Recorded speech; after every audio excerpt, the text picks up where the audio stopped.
Ini masalah-masalah yang menurut saya serius semenjak ada banyak ormas-ormas yang sidik-sidik katanya kembali ke Quran dan apa? Hadis. Itu tapi kalau guyonannya orang-orang pesantren, ya kamu saja yang kembali karena keluar Anda terlalu jauh. Kalau kita tidak perlu kembali, wong sudah di dalam katanya. Yang keluyuran kemana-mana kan kamu. Kalau kita tidak pernah kemana-mana, jadi ngapain kita yang kembali? Anda saja yang apa? Kembali.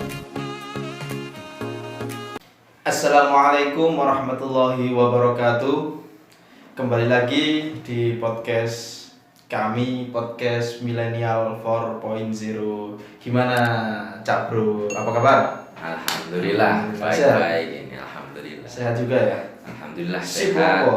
Sibuk apa ini? Sibuk iki Mas Bro.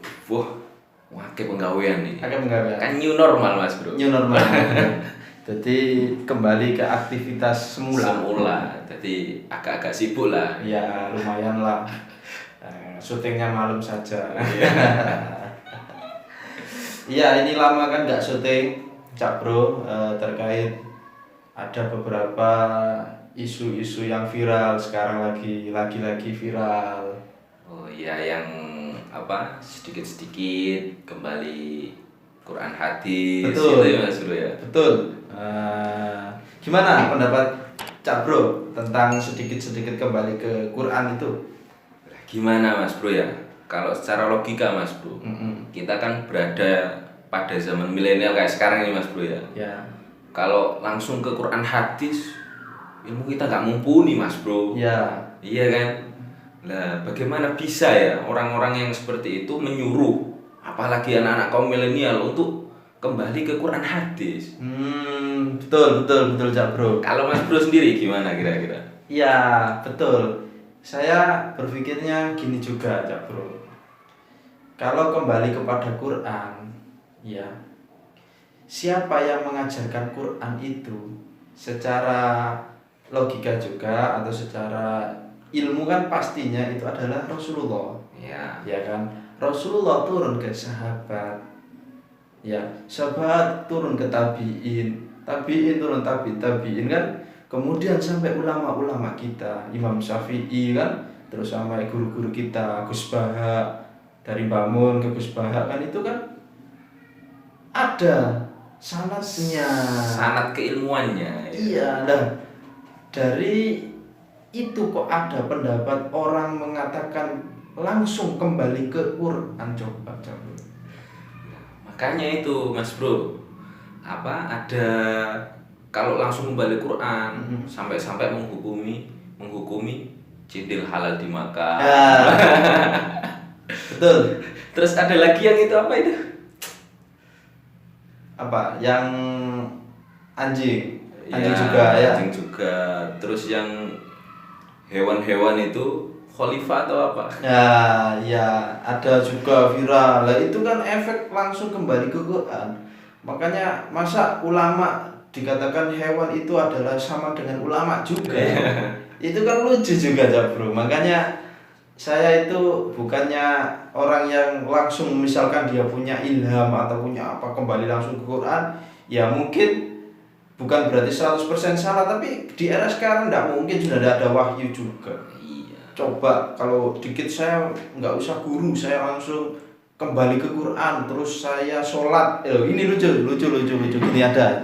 Gimana? Cak Bro, kalau seandainya kembali ke Quran, langsung Quran misalkan, sholat mereka bukan menjadi 5 waktu.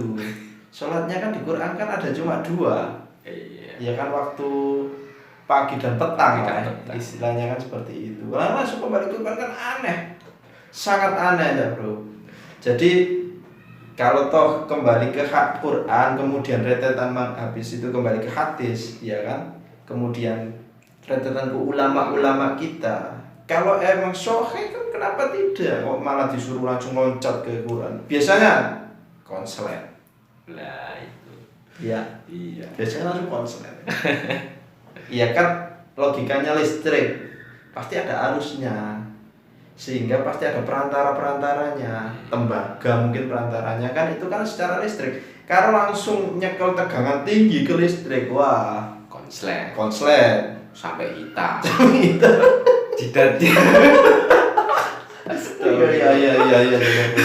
Ya, jidat hitam juga ada hadisnya, tapi kalau terlalu hitam itu kan orang-orang yang juga penasaran.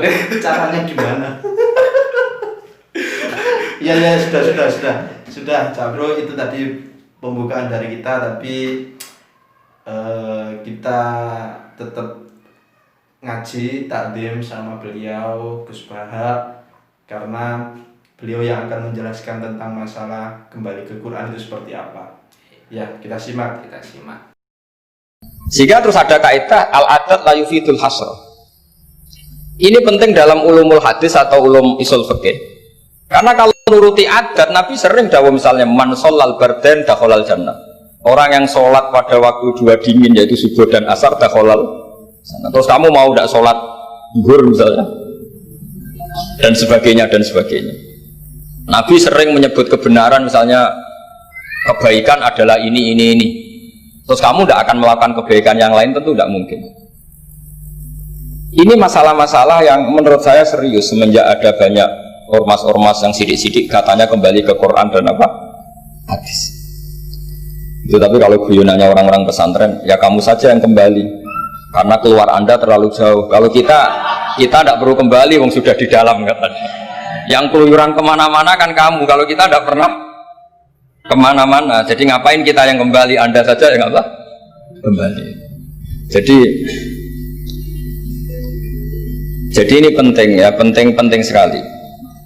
Karena pengalaman saya di Jogja, pengalaman saya di Jakarta ketemu orang macam-macam itu, memang pernah ya di Jakarta pernah ada satu acara.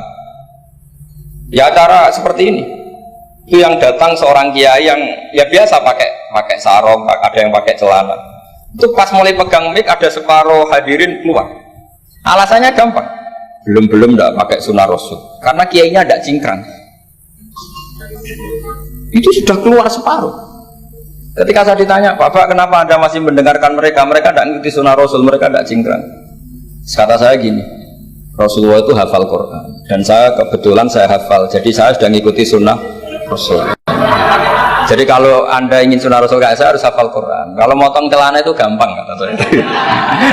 Kalau motong celana itu gampang kata saya. Itu kan murah sekali dan mudah. Itu mikir dia. Ternyata mereka bilang sunnah rasul itu hanya jenggot, cingkrang, wayoh biar ada tambahnya itu. Itu.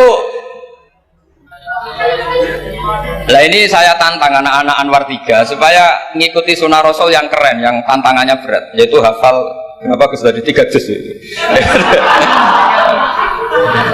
Itu saya tuh sering protes sama anak-anak. Itu nanti kalau ketemu malaikat Jibril, Anda dianggap mengikhtisar Quran. Masa Quran 30 juz jadi 3 juz. Itu kan kayak kitab Mukhtasar Jidan, jadi dari kitab besar terus diringkas. Saya tidak bisa bayangkan kalau Anda nanti ditanya malaikat Jibril, kenapa Quran satu turunkan 30 juz jadi 3 juz. Ya tapi karena ya itu tadi, karena saya yakin Gus Zofur orang alim itu tadi kaidahnya itu malayudroku kullu layudroku kullu. Kalau nggak bisa semua jangan sama sekali.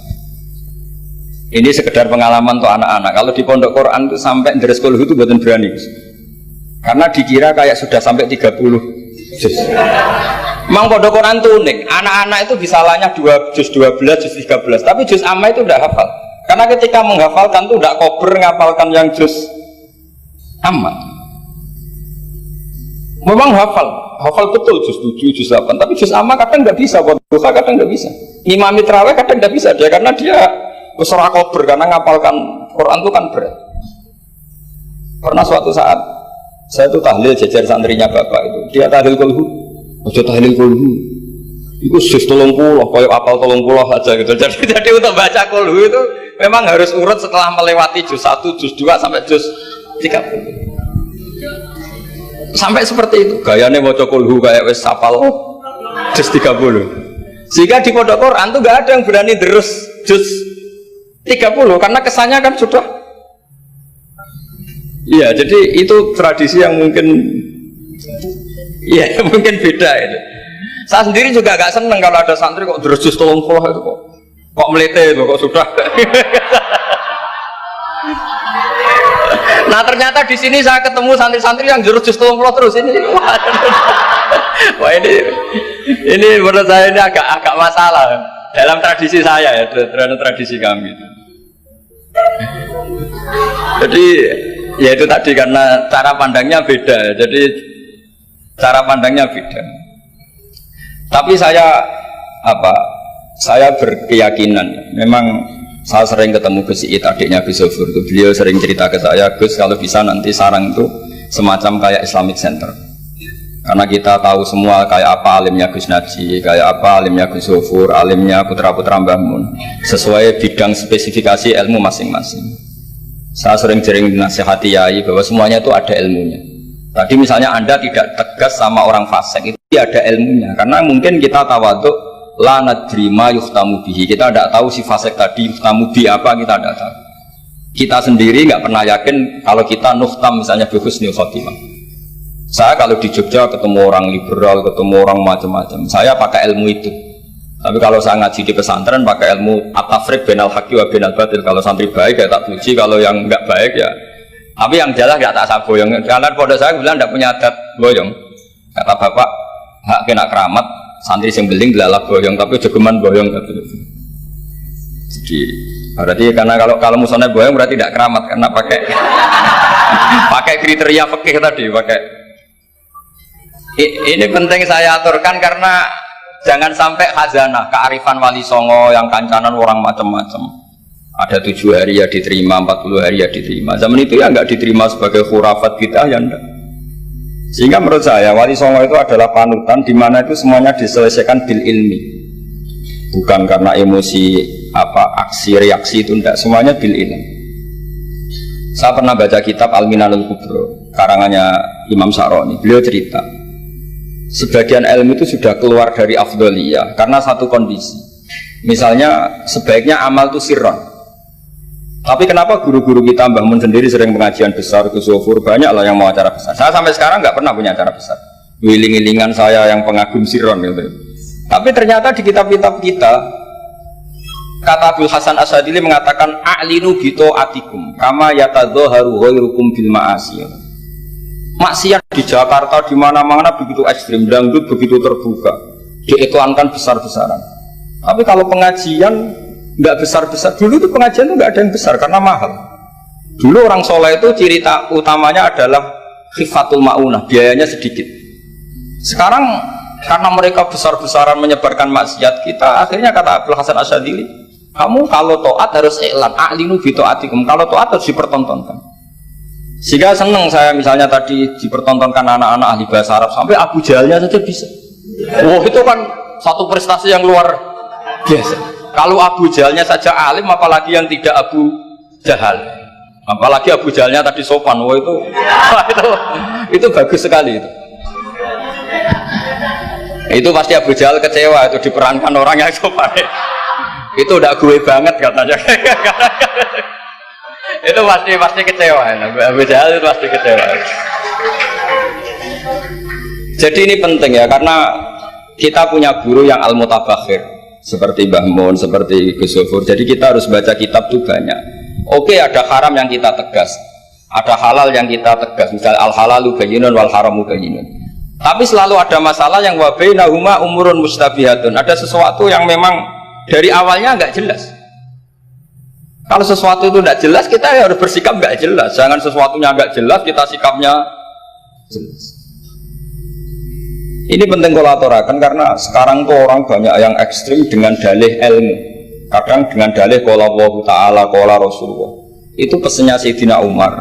Kalau bisa jangan, karena makna yang tasreh, makna yang eksplisit, makna yang sorry seperti itu, jangan-jangan subjektivitas Anda.